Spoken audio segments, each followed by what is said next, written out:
wabarakatuh. Assalamualaikum warahmatullahi wabarakatuh. Waalaikumsalam. Waalaikumsalam warahmatullahi wabarakatuh.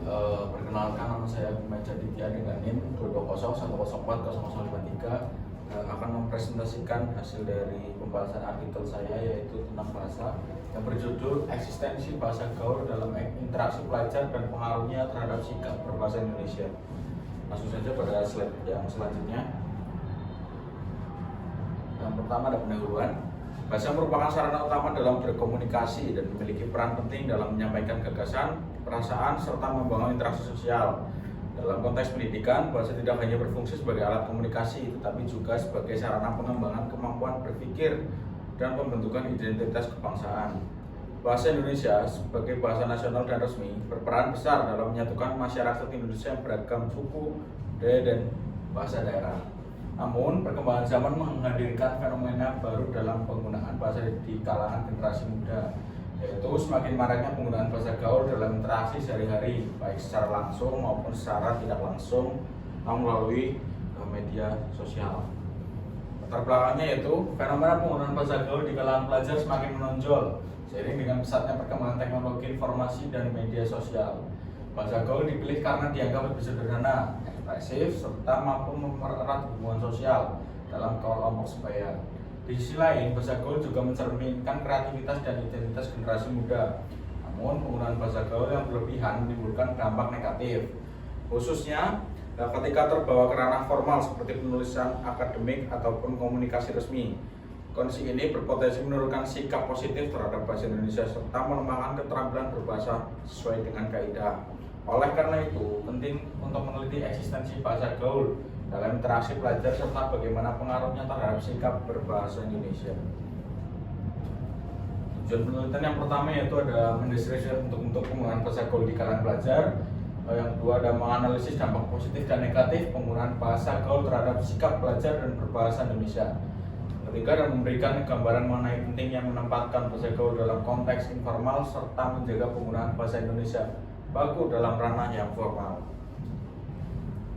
Metode penelitian yang saya gunakan yaitu deskriptif yang mendekatkan kualitatif. Yang kedua ada objek penelitian yaitu bentuk bahasa gaul dalam percakapan sehari-hari dalam media sosial TikTok. Teknik pengambilan data yaitu melalui observasi langsung dan pengamatan konten di media sosial TikTok. Yang pertama, hasil pembahasan. Dalam percakapan sehari-hari, pelajar kerap menyisipkan kosakata gaul seperti mager yang diibaratkan dari malas gerak, yang kedua ada baper, terbawa perasaan, kepo, ingin tahu sekali, santuy atau santai, healing yaitu liburan, skuy itu mengajak atau yuk, gasken itu ayo lanjutkan, pansos panjat sosial, dan yang selanjutnya ada flexing atau pamer. Kosakata tersebut berasal dari akronim, plesetan maupun sarapan bahasa asing, terutama bahasa Inggris. Untuk penggunaan ini menunjukkan kreativitas pelajar dalam menciptakan variasi bahasa yang dianggap lebih modern, ekspresif, dan sesuai dengan gaya hidup mereka. Selanjutnya itu peran media sosial dalam penyebaran bahasa gaul. Media sosial berperan besar dalam menguatkan eksistensi bahasa gaul melalui TikTok, Instagram, dan platform sejenis. Kosakata baru dapat menyebar dengan sangat cepat. Kata-kata seperti healing atau flexing jadi populer karena dipopulerkan oleh konten kreator dan dengan cepat diadopsi pelajar.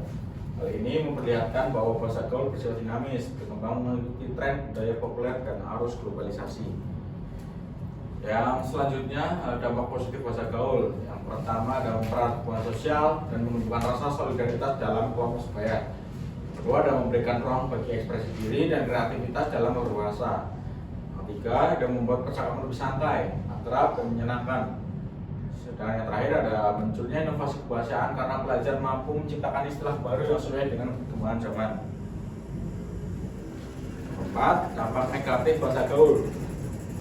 Selain dampak positif tadi, ada juga dampak negatif. Pertama yaitu penggunaan bahasa gaul juga berdampak negatif, terutama ketika terbawa ke ranah formal. Beberapa temuan menunjukkan bahwa pelajar sering menggunakan kosakata gaul dalam makalah, laporan, bahkan ujian. Misalnya menulis kata ribet banget, fix, atau gasken, seperti Mas Eki tadi bilang OTW dalam grup yang ada Pak Eko dalam karya tulis akademik. Hal ini menunjukkan adanya penurunan kesadaran untuk membedakan penggunaan bahasa dalam situasi formal dan informal.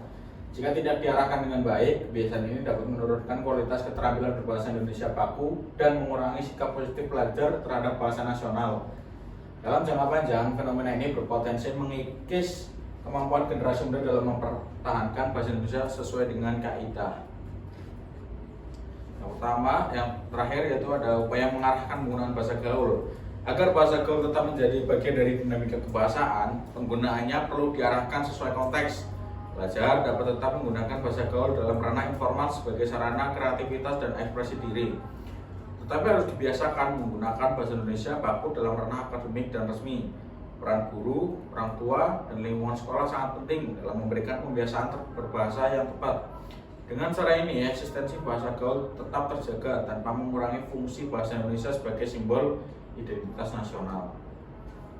Kesimpulannya yaitu ada bahasa gaul memiliki peran penting dalam interaksi pelajar sebagai sarana ekspresi diri dan penguat hubungan sosial. Namun jika digunakan berlebihan hingga masuk ke ranah formal, hal ini dapat menurunkan kesadaran dalam menggunakan bahasa Indonesia baku.